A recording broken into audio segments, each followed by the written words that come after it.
Namaste friends. In previous lectures, electric vehicles and their variants have been discussed. In all these vehicles, we have seen battery acts as source of electricity. There is another alternate source of electricity in the form of hydrogen. It is a clean fuel. It is preferred over other fuels such as methanol and ethanol, etc. The reason is that its energy density is 33.3 watt-hour per gram, which is maximum. It can be oxidized easily under normal temperature and pressure. Oxygen is used with hydrogen, which is available in air. Also, as end products, we get water, heat and electricity, thus producing zero emission. Zero emission is the most desirable parameter at present to control air pollution. Hydrogen is very light and therefore occupies a lot of volume. It is flammable also. These facts make its storage a problem. Hydrogen can be produced through electrolysis of water. Process of electrolysis is not feasible. It requires more input energy than it gives as output. Hydrogen can also be produced by steam reforming and photobiological processes. These processes use natural gas or fossil fuel such as coal. Continuous efforts have led to use of renewable energy sources instead of fossil fuel or natural gas. Hydrogen so produced is rightly termed as green hydrogen. In June 2022, an industrial house in India and France have agreed to produce green hydrogen in India. They intend to develop a production capacity of 1 million tons per annum by 2030. In vehicles, fuel cells using hydrogen are used. Fuel cell. It is an electrochemical device that converts chemical energy into electrical energy directly. Unlike battery, it does not require charging. It can provide electrical energy as long as fuel is supplied. Fuel cells have efficiency exceeding 60%, which is much higher as compared to efficiency of internal combustion engine. Another plus point is that these operate quietly. Like other cells, it has negative electrode anode and positive electrode cathode. Third constituent is electrolyte. Hydrogen as fuel is fed to anode and oxygen is fed to cathode. Air being natural source of oxygen is fed to cathode. A catalyst at anode converts hydrogen molecule into protons and electrons. Electrons move to cathode externally, creating electrical flow. Protons move to cathode through electrolyte. At cathode, these combine with oxygen and electrons and produce water. Being an exothermal reaction, heat is also produced. Polymer electrolyte membrane cell. It is one of the prominent fuel cells to run vehicles. Membrane electrode assembly is its main component. This assembly consists of polymer electrolyte membrane, also known as proton exchange membrane, catalytic layer and gas diffusion layers. An individual membrane electrode assembly does not produce enough voltage. To get required voltage, more than one membrane is used. Referring to diagram that presents schematic view of a polymer electrolyte membrane cell. Anode is shown on right side. Hydrogen enters from upper side as shown. Excessive hydrogen that remains unused after reaction comes out from lower side as shown. Next is gas diffusion layer. It is on cathode side also, as may be noticed. Gas diffusion layer facilitates reactants into catalytic layer. It is made up of carbon sheet that comprises of carbon fiber partially coated with polyterafluoroethylene, abbreviated as PTFE. On inner surface of diffusion layer, there is microporous layer. This is made up of high surface area carbon mixed with PTFE. High surface area carbon is derived from carbide. These are produced by selective chemical etching of carbides. It is specified as amorphous carbon with high specific surface area of 2000 meter square per gram and a large open pore volume of 80%. This layer helps in balancing water retention and release and does not allow excessive water buildup. Water retention maintains conductivity of membrane and water release keeps pores open. This makes diffusion of hydrogen and oxygen into electrodes convenient. Next to gas diffusion layer, catalytic layer, again on both anode and cathode side, may be noticed. It has platinum particles of nanometer size dispersed on high surface area carbon known as platinum catalyst. Catalyst is mixed with ion conducting polymer known as ionomer and forms catalytic layer.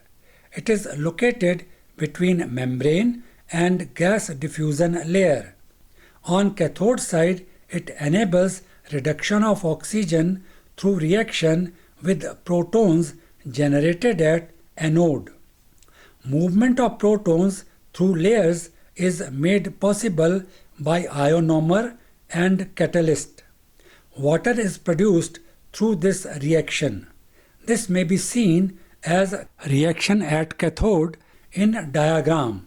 On anode side, catalyst enables splitting of hydrogen molecule into protons and electrons. It is shown in diagram as reaction at anode. Polymer electrolyte membrane that forms the middle portion of cell is also known as proton exchange membrane, as already mentioned.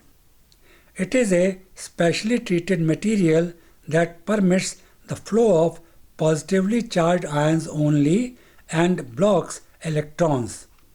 It makes possible proper chemical reaction. In diagram, it has been shown exaggeratedly thick.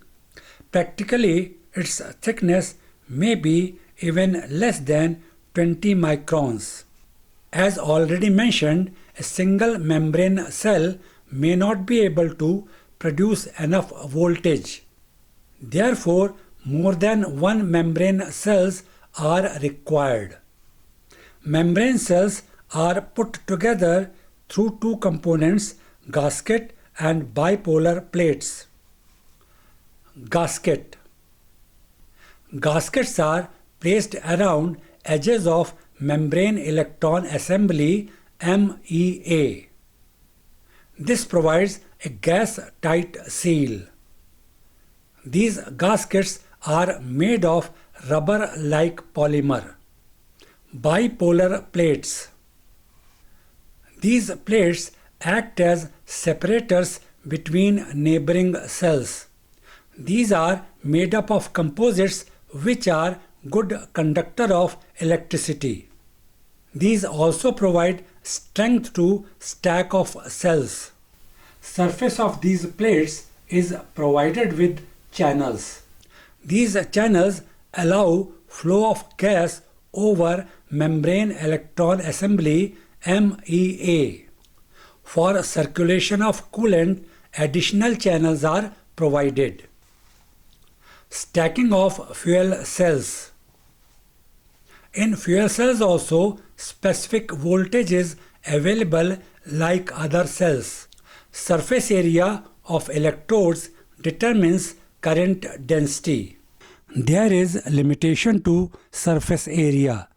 To achieve desired voltage and current, it is essential to have configuration of cells.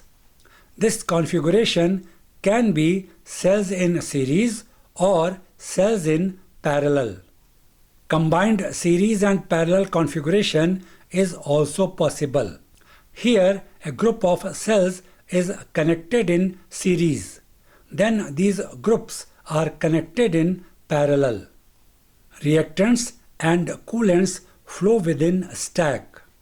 Reactant is fed in series for uniform gas distribution in stacks with a small number of cells.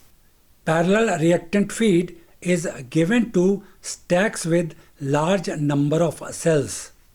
This is to avoid pressure drop. Within a single cell, uniform distribution of reactants is ensured through properly designed flow fields. Uniform distribution of reactants ensures uniform current density.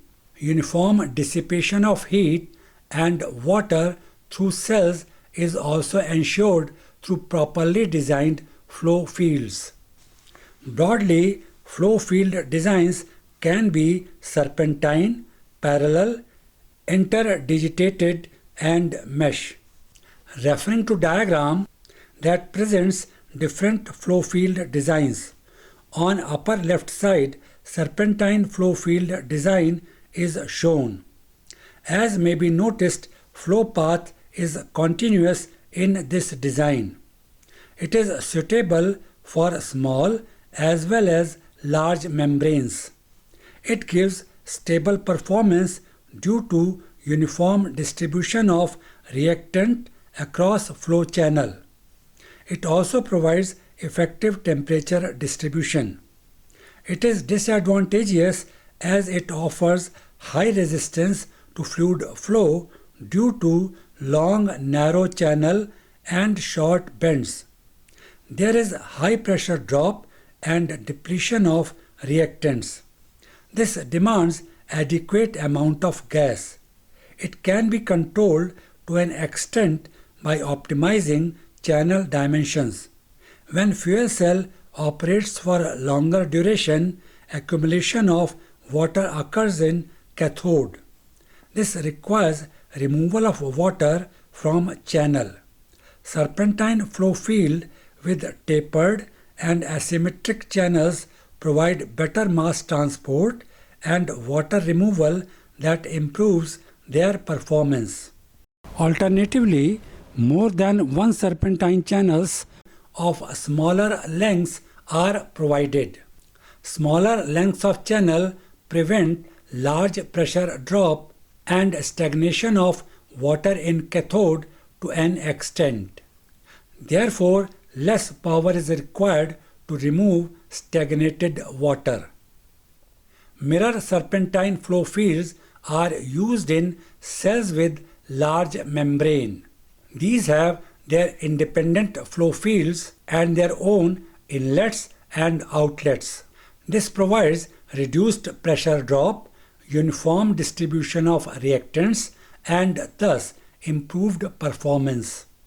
Referring back to diagram, on upper right side is shown parallel flow field design. It has multiple parallel paths as may be noticed. There are no bends. This reduces resistance to flow. Constant flow rate cannot be maintained due to pressure drop. This causes blockage of channel due to condensed water.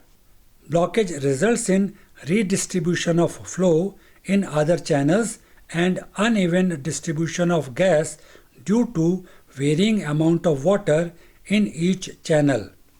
This affects its performance adversely.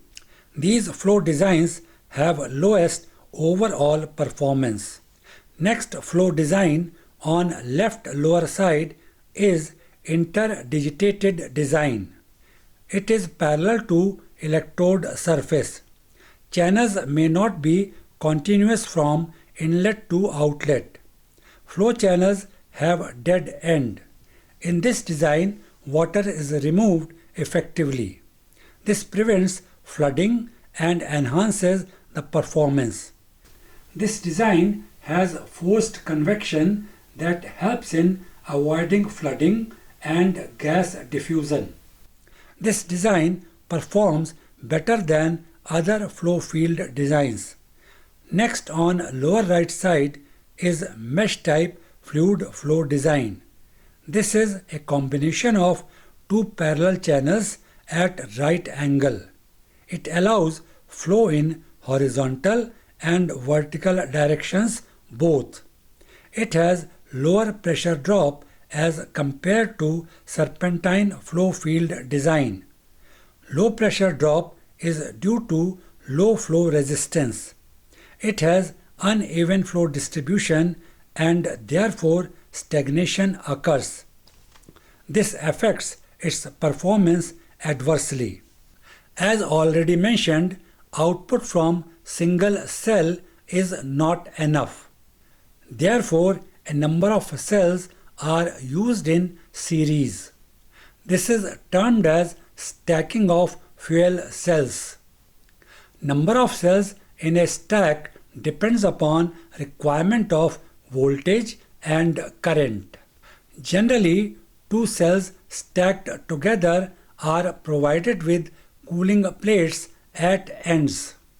Referring to diagram that presents a single fuel cell on upper side and a stack of 6 cells on lower side. Single cell comprises of bipolar plates shown in grey color at ends. As already mentioned, bipolar plates act as separators between neighboring cells. These on one side act as anode to one cell and on other side serve as cathode for adjacent cell. These are made of material that is conductive and impervious to liquids and gases. These also act as cooling plates. Next is gasket shown in black color.